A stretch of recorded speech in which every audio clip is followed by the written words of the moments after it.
Hello అండి, welcome to our channel. మీరు చూస్తున్నది నాగలక్ష్మి యూట్యూబ్ ఛానల్ అండి. మామిడికాయ ముక్కలు చూస్తుంటేనే అర్థమైపోయిందిలే మీకు, ఎలాగో మామిడికాయ పచ్చడి పడుతుంది, అందుకోసమే వీడియో తీస్తుంది అనేది అర్థమైపోయింది కదా. అవునండి, సమ్మర్ వచ్చిందంటే విలేజర్స్లో లేడీస్కి ఇంకేం పని ఉంటుంది? మామిడికాయ పచ్చడి పట్టడం కంటే ఇంపార్టెంట్ పని ఇంకోటి ఉండదు మాకైతే. ఎందుకంటే రైన్ సీజన్లో వచ్చేసి కూర చేసినా చేయకపోయినా సద్దుల టైంలో అయినా సరే మామిడికాయ పచ్చడి అనేది ఇంపార్టెంట్ క్యారెక్టర్ ఉంటుంది దానికైతే. ఒక సినిమాలో ముఖ్యమైన పాత్ర ఎలాగో మామిడికాయ పచ్చడికి అయితే అలాగే ఉంటుంది. సో మా అభిప్రాయం అనమాట అది. అందుకే పచ్చడి హడావుడి చేస్తూనే ఉంటాము. సో నేనైతే ఇయర్లీ 3 times పడతాను. 2 times అయిపోయింది కూడా, ఇంకా లాస్ట్ వన్ అనమాట. అందుకే కొంచెం హెవీగా పడుతున్నాను మామిడికాయ పచ్చడి అయితే. అంటే 2 మానికలన్నర అంటే 5 kgs అనమాట అర్థం. సో ఇంకైతే మామిడికాయ ముక్కలు బయట నరికించుకొస్తాంలే కానీ కాయలు కొని వాళ్ళు శుభ్రంగానే నరుకుతారు. బట్ జీడికున్న పొర అనేది ఒకటి ఉంటుంది కాబట్టి సో ముక్కకి తుడుచుకోవటం ఎంత ఇబ్బందిగా ఉంటుందో. నాకు ఈ మామిడికాయ పచ్చడి ప్రాసెస్ అంతటిలో నచ్చని పని ఏదైనా ఉందంటే ఇగో ఈ ముక్కలు దూడవటమేనండి. ఎందుకంటే ఒక్కొక్క ముక్క తీసి దూడవాలి, చాలా విసుగొచ్చేస్తుంది. ఒకటా రెండా చెప్పండి? 2 మానికల ముక్కలు దూడవాలంటే ఎంత కష్టంగా ఉంటుంది. సో మా పిల్లల్ని హెల్ప్ చేయాలంటే ఇగో అలా తిరగటం తప్ప ఏం చేయరు. ఒక 10 ముక్కలు దూడిస్తారు, పక్కన పడేసి వెళ్ళిపోతారనమాట. ఇంకా పెద్దవాళ్ళకి తప్పదు కదా, అమ్మలకి. సో నా పని నేనే చేసుకుంటూ ఓ పక్క వీడియో తీయమన్నాను మా పాపనైతే, తను తీస్తుంది. కొంచెం షేక్ అయింది, ఏమనుకోవద్దు. సో మామిడికాయ ముక్కలు అయితే కొలుస్తున్నాను. ఇంకా ప్రాసెస్ చాలా సింపుల్గా ఎలా ఉంటుందో చూసేద్దాం రండి. మామిడికాయ ముక్కలు అయితే ముందుగా కొలుసుకుంటున్నాను. మానకి లేదండి, మానకి బెజ్జాలు పడి పాడైపోయిందనమాట. అందుకే తవ డబ్బా ఉంటే కొలుస్తున్నాను అనమాట. తవ డబ్బా అంటే తెలుసు కదా, కేజీ డబ్బా అని అర్థం. సో దాంతో 5 డబ్బాలు అయినాయి. ఇంకా ముందుగానే నేను మెంతులు ఆవాలు కలిపి మిక్సీ చేసి పెట్టుకున్నాను పొడి. సమ్మర్ స్టార్టింగ్లోనే పెట్టుకుంటానండి, ఎందుకంటే నేను పచ్చడి హెవీగా పడతాను కాబట్టి. సో ఇంకా ఆ పొడి అయితే పడుతున్నాను. ఎంత కమ్మటి స్మెల్ వస్తుందంటే అబ్బబ్బా, నోట్లో నీళ్ళు ఊరిపోతుంటాయి ఆ స్మెల్ చూస్తుంటేనే, ఆ పొడి స్మెల్ వచ్చేసి. సో ఆ ముక్కలకి ముందుగానే అదంతా పట్టించేసిన తర్వాతకి వెల్లుల్లి కారం ముద్ద చేసి పెట్టుకుంటాము మిక్సీ పట్టుకొని.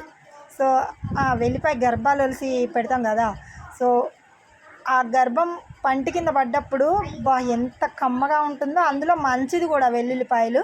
ఇంకా తర్వాత వచ్చేసి ఎల్లిపాయ కారం ముద్ద చేసి పెట్టుకున్నాను మిక్సీ బట్టి, దాన్ని కలుపుతున్నాను అనమాట. ఇదంతా ముందుగానే ముక్కలకి బాగా పట్టించేసిన తర్వాతకి మనం ఉప్పు కారం కొలతలు బట్టి వేద్దాం. ముందైతే ఈ ప్రాసెస్ చూడండి ప్లీజ్. ఈ ప్రాసెస్ అంతా చూసేటప్పుడు దయచేసి ఒక చిన్న లైక్ చేయండి, మీ లైక్ చాలా ఇంపార్టెంట్ కదా నాకు. సో సాల్ట్ అయితే వేస్తున్నాను. 2 మానికలన్నర ముక్కలు కాబట్టి మాండకి 3 గిద్దల ఉప్పు 3 గిద్దల కారం వేస్తాం అన్నమాట. సో నేనైతే 2 మానికలన్నరకి 7 గిద్దల ఉప్పు 8 గిద్దల కారం వేసాను. ఎందుకంటే నేను కర్నీ కారం యూజ్ చేస్తాను కాబట్టి కొంచెం మంట తక్కువగా ఉంటుంది కాబట్టి 1 గిద్దడి కారం ఎక్కువ వేసాను అనమాట. సో అర్థమైంది అనుకుంటా కదా నేను చెప్పింది అయితే. 8 గిద్దల కారం వేసాను, 7 గిద్దలు ఉప్పు పోసాను. ఇంకా రెండోసారి మనం తిరిగి చూడాల్సిన పని లేదు, ఉప్పు తక్కువైందా కారం తక్కువైందా అని. అలా కొలత ప్రకారం వేసుకుంటే చాలామందికి ఏంటంటే ఉప్పు ఎక్కువైపోద్ది అని భయంతో కాస్త తక్కువగా పోస్తుంటారు. అలా పోసినప్పుడు ఏం జరిగిందంటే మామిడికాయ పచ్చడి అనేది కొంచెం ఖరాబ్ అవుతుందన్నమాట. సో ఇలా కరెక్ట్ కొలత పెట్టి పోస్తుంటే ఎవరి హెల్ప్ అవసరం లేదండి, మనమే చక్కగా పచ్చడి అనేది కలుపుకోవచ్చు. కొంచెం భయం అనేది విడిచిపెట్టి ధైర్యంగా ముందుకు వెళ్ళిపోవటమే. ఏ పనికైనా సరే మనం చెయ్యగలం, ఏం కాదు అనే ఒక కాన్ఫిడెంట్ ఉంటే ఏ పైన సాధించగలం. నేనైతే చాలా చిన్నప్పటి నుంచే మామిడికాయ పచ్చడి పెట్టడం నేర్చుకున్నాను. నాకు చాలా ఇష్టం కూడా పచ్చళ్ళు పెట్టడం అంటే. సో అన్ని సీజన్లో అన్ని రకాల పచ్చళ్ళు పెట్టుకుంటాను నేనైతే. సో నేనైతే పామాయిల్ నూనె యూజ్ చేశానండి, ఎందుకంటే శనగ నూనె అనేది డబ్బా మూత తీయగానే అదొక రకమైన స్మెల్ వస్తుంది కదా, శనగ నూనె స్మెల్.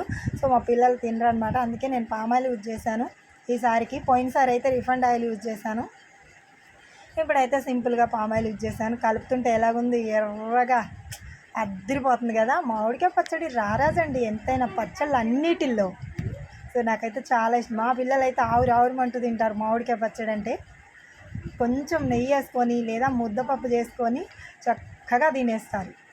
నాకు కూర చేయాల్సిన బాధ కూడా ఉండదు ఒక్కో రోజు అయితే. సో ఈ పచ్చడి అనేది ఉంటే ఇంకంతా ఆయిల్ అంతా కలుపుకున్నాక పచ్చడి డబ్బాకి ఎత్తుకొని మళ్ళీ కొద్దిగా సరిపోను ఆయిల్, అంటే ముక్కలు ఊరాలి కదా, నానిపోతాయి. 3వ రోజు మనం పచ్చడి కలుపుతాం కదా, సో అప్పుడు నానిపోతాయి అన్నమాట ముక్కలు. నూనె అనేది కొంచెం ఎక్కువ వేసుకుంటే, అది కూడా కొలత ప్రకారం వేస్తారు. బట్ నేను కొలత ఏమేను, ఎందుకంటే ఎప్పుడు పోస్తున్నాను కాబట్టి ఉజ్జాము చూసి పోసేస్తానమాట. సో నాకు ఇంత సింపుల్గా మామిడికాయ పచ్చడి పెట్టడం అయితే మా అమ్మ ట్రైనింగ్.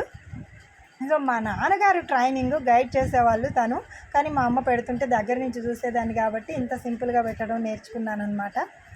సో ఇదండి నా మామిడికాయ పచ్చడి ప్రాసెస్ అయితే. ఎలా ఉంది, మీకు నచ్చిందని నేను అనుకుంటున్నాను, ఎందుకంటే చాలా సింపుల్గా ఉంది కదా, హడావుడు లేకుండా. దయచేసి లైక్ అయితే అస్సలు మర్చిపోవద్దు ప్లీజ్. కామెంట్ కూడా అలాగే చేయండి. 2 డబ్బాలకి సరిపోయింది, 2 మానికలున్నర, అంటే 5 కేజీలు పచ్చడి అనమాట అదంతా. సో మిగిలిన దవరా గిన్నెలో మామిడికాయ పచ్చడి కలిపిన దవరా గిన్నె ఉంది కదా, అందులో కాస్త అన్నం వేసి కలుపుకొని తింటుంటే ఆహా అమృతం లెక్క ఉంటుంది. మా పిల్లలు అయితే ఇష్టంగా తింటారు, నాకు కూడా చాలా ఇష్టం. కానీ నా దాకా రాదనమాట, జస్ట్ ఉప్పు చూస్తాను అంతవరకే, ఎందుకంటే వాళ్ళకి మంట పుట్టిద్దేమో ఒక చిన్న భయం అనమాట. సో ఇంక మా పిల్లలు అయితే చక్కగా ప్లేట్లు తెచ్చుకొని రెడీగా ఉన్నారు ఆ రైస్ కోసం అయితే. ఎలా ఉందండి ఇది నా మామిడికాయ పచ్చడి ప్రాసెస్, విలేజ్ స్పెషల్. దయచేసి అందరికీ నచ్చిందనే నేను అనుకుంటున్నాను. ఒక చిన్న లైక్ అయితే తప్పకుండా చేయండి. కొత్త వాళ్ళైతే ఛానల్ సబ్స్క్రైబ్ చేసుకోండి. ఇప్పటివరకు చూసిన ప్రతి ఒక్కరికి మనస్ఫూర్తిగా ధన్యవాదాలు తెలియజేసుకుంటున్నాను. ఓకేనా? మా పిల్లలు చూసారా ఎలా తింటున్నారో.